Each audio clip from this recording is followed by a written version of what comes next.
I could never sleep well in hotels. Well, that's a bit of an understatement. I could never sleep well in general, but hotels were the worst. Just the thought that the previous occupant of this bed is a complete stranger was repulsive in my mind.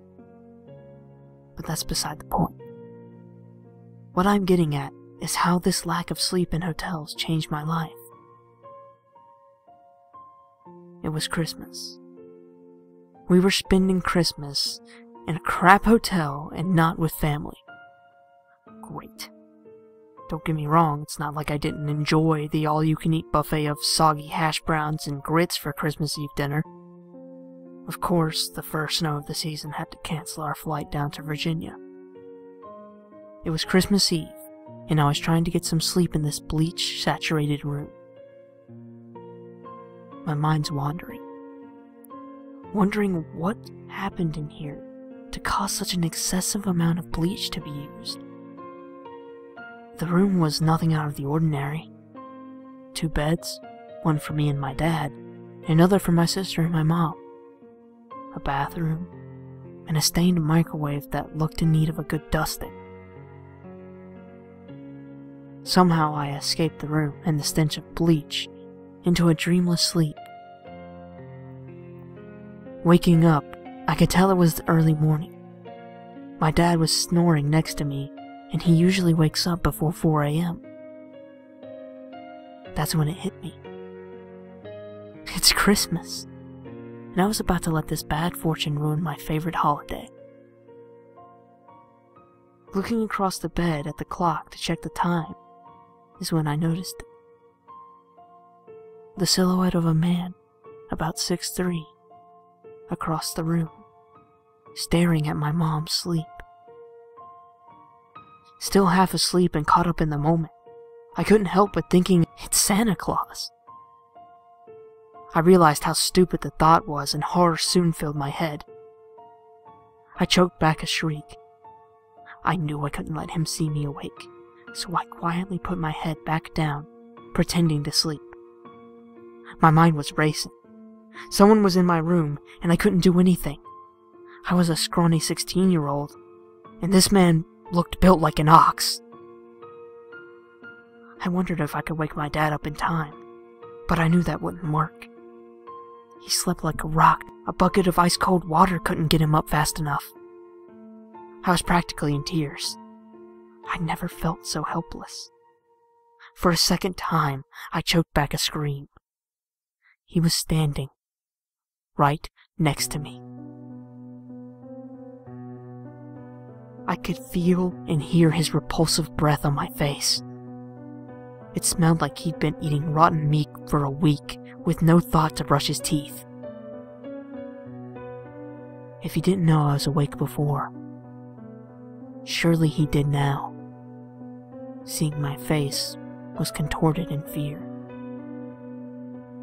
The breathing stopped, and I couldn't help the sigh of relief. I would have kicked myself, but there was no need. I heard the room door open and close. I launched out of bed. Nothing in the room was in disarray, and my family was still asleep. That couldn't have been a dream. I couldn't have imagined it. Feeling awake as ever, a horrible idea popped into my head, and before I could push it away, I was already pulling the door open. Glancing back to the door in order to memorize the room number, I saw the giant spray-painted black X on the door. Had I seen this without the prior experience, I probably would have thought it was just some stupid kid. But I know better. But not enough to know what it was for. My heart skipped a beat. There he was, turning the corner at the end of the hall. Why am I doing this? I trailed him down to the parking lot. He was nowhere in sight. One moment he's walking out of the lobby, and the next he's gone. Realizing how cold it is outside in paper-thin pajamas, I returned to the lobby. No one was around. Strange. I could swear there's usually a night concierge. Adrenaline wearing off, I realized how stupid and rash my actions had been. That man could have killed me. I cursed myself back up the stairs. I knew something was wrong when I got to my floor.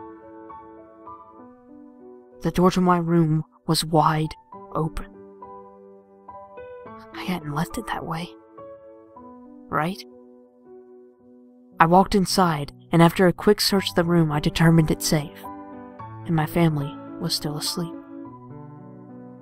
I locked the door and got back into bed, though I didn't sleep for the rest of the night. I listened to my dad get up, and eventually my mom followed, but I still pretended to sleep. A few hours passed, and my parents got my sister and I up. We got into the car and made our way back to the airport. Digging through my bag to grab my iPod led to me finding something that hadn't been in there the previous day. A note that simply held 5 words. 5 words I still think about to this very day. I knew you were awake. It's now been 2 months since the hotel experience, and I'm scared for my life. It gets worse every day. That note I found wasn't the only one. I still receive them.